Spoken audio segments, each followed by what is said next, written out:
कर रहे हैं।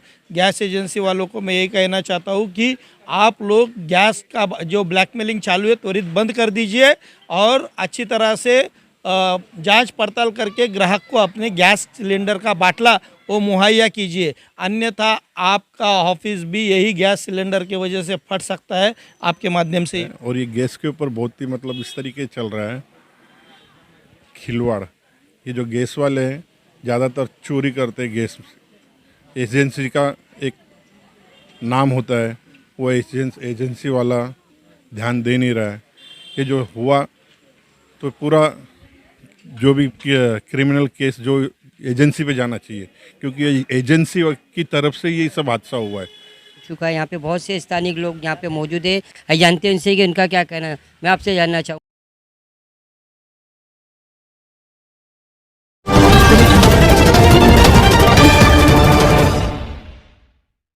हमारे heart of Mumbai news channel को सब्सक्राइब करें और बेल आइकन दबाना ना भूलें।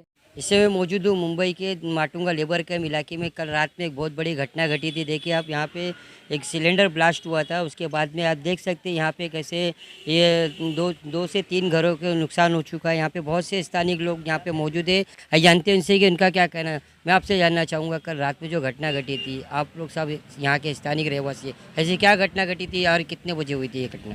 मैं सबसे पहले आपके न्यूज़ चैनल को धन्यवाद देता हूँ। अभी तक कोई न्यूज़ चैनल यहाँ तक पहुँचा नहीं। हार्ट ऑफ मुंबई यहाँ पर पहुँची और यहाँ पे 4 घर आप देख रहे कि डेमोलेशन हो चुके हैं, बर्बाद हो चुके हैं।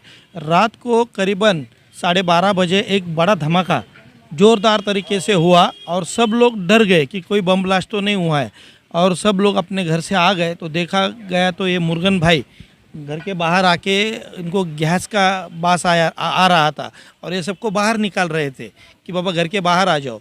और जैसे ही बाहर आए तो बड़ा ब्लास्ट हुआ ढम करके, और उसका नतीजा ये हुआ कि उसके आजू बाजू के जो 3 घर थे, जिस घर में नीचे चाइनीज़ की दुकान थी और ऊपर गैस का बाटला था, वो लीकेज हो चुका था और उसका ब्लास्ट होने के कारण ये सारा बड़ा हादसा हो चुका है और तीनों घर अपने घर से महरूम हो चुके हैं। और ये अभी रात को सबसे बड़ी दुख की बात यह है कि इमरान जी, यहाँ के सारे लोग हेल्पलाइन के लिए कॉल कर रहे थे 100 नंबर, किसी का भी नंबर वहाँ पे लग नहीं रहा था। फिर मैंने देखा कि किसी का नंबर नहीं लग रहा है तो मैंने यहाँ के सीनियर इंस्पेक्टर है जितेंद्र कांबले साहब, उनको पर्सनली कॉल किया और मेरी बात सच है ये करने के लिए मैंने एक वीडियो निकाला कि लोगों में भगदड़ है और पूरे माटुंगा लेबर कैंप धारावी के लोग क्या होगा इतना बड़ा आवाज़ क्यों आया, ये देखने के लिए ये स्पॉट पे आ गए। फिर उसके बाद में दमकल की गाड़ियाँ आ गई, 5-6 गाड़ियाँ आ गई और फिर पुलिस रात को सिरसाट साहब आ गए, उन्होंने पंचनामा कर दिया इस घटना स्थल का। और सुदैव की बात अच्छी है कि किसी को भी कोई नुकसान हुआ नहीं, सिर्फ मालमत्ते का नुकसान हुआ है, जान माल का नुकसान हुआ नहीं है।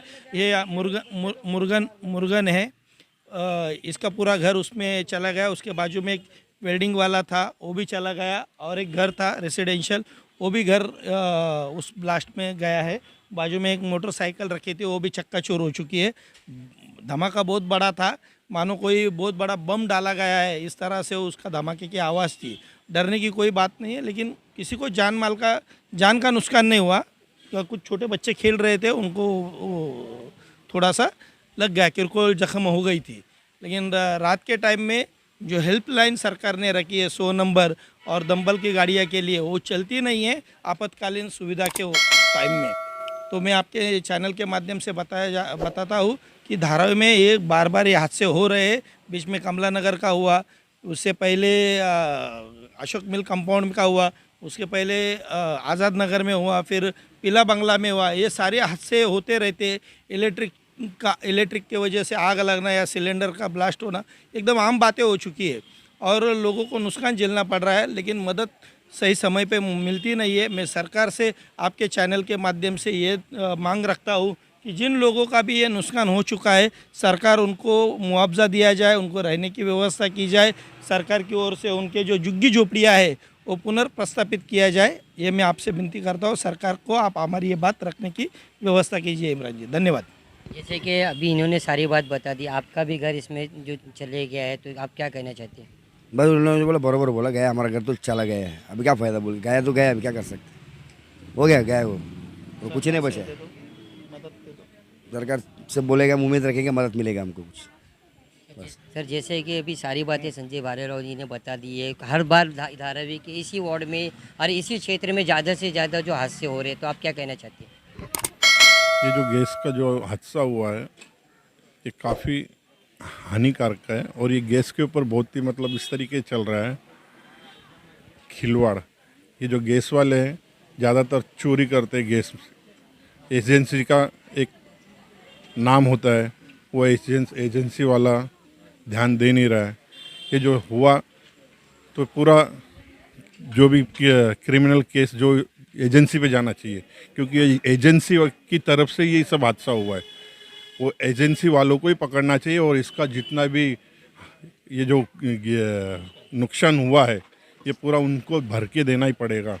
आज 4-5 झोपड़े गए, एक झोपड़े बनाने की कीमत ही 8-10 लाख रुपए चली जाती है, तो 4 झोपड़ों बनाने की कीमत कितनी होगी? ये पूरा एजेंसी से भर के लेना है, और एजेंसी वालों को देना ही पड़ेगा। क्योंकि मैं ग्राहक संरक्षण कक्ष से बोल रहा हूँ, धारावी से, मैं उनका अध्यक्ष बोल रहा हूँ, शिवसेना का ग्राहक संरक्षण से बोल रहा हूँ, और मैं खुद इसकी कार्रवाई करने वाला हूँ। मैं पूरे रात यही सोच रहा था अब क्या करना है, तो ये एजेंसी वालों को पकड़ूंगा मैं, इनको पकड़ के इनके बताऊंगा यहाँ पर कि इनको पूरा जितना नुकसान है पूरा भर के देना ही पड़ेगा एजेंसी वाले लोग को।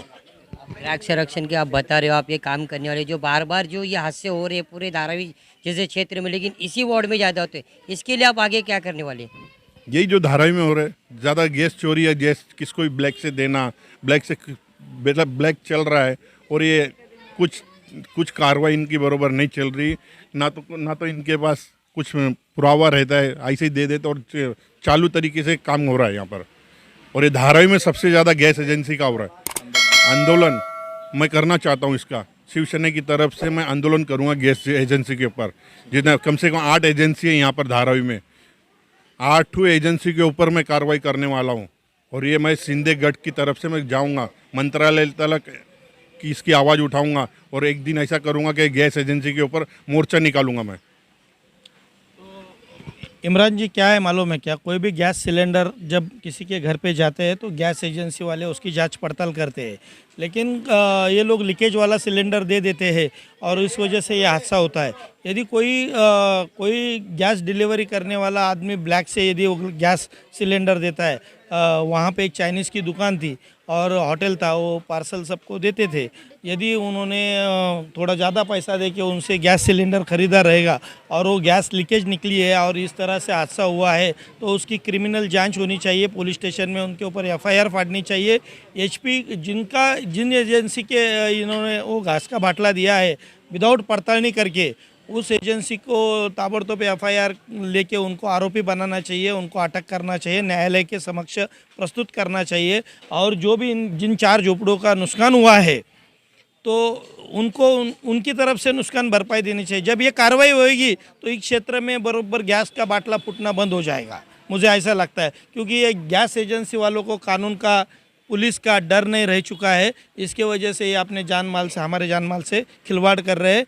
गैस एजेंसी वालों को मैं ये कहना चाहता हूँ कि आप लोग गैस का जो ब्लैकमेलिंग चालू है त्वरित बंद कर दीजिए और अच्छी तरह से जांच पड़ताल करके ग्राहक को अपने गैस सिलेंडर का बाटला वो मुहैया कीजिए, अन्यथा आपका ऑफिस भी यही गैस सिलेंडर की वजह से फट सकता है। आपके माध्यम से ये मैं बताना चाहता हूँ। जय भीम।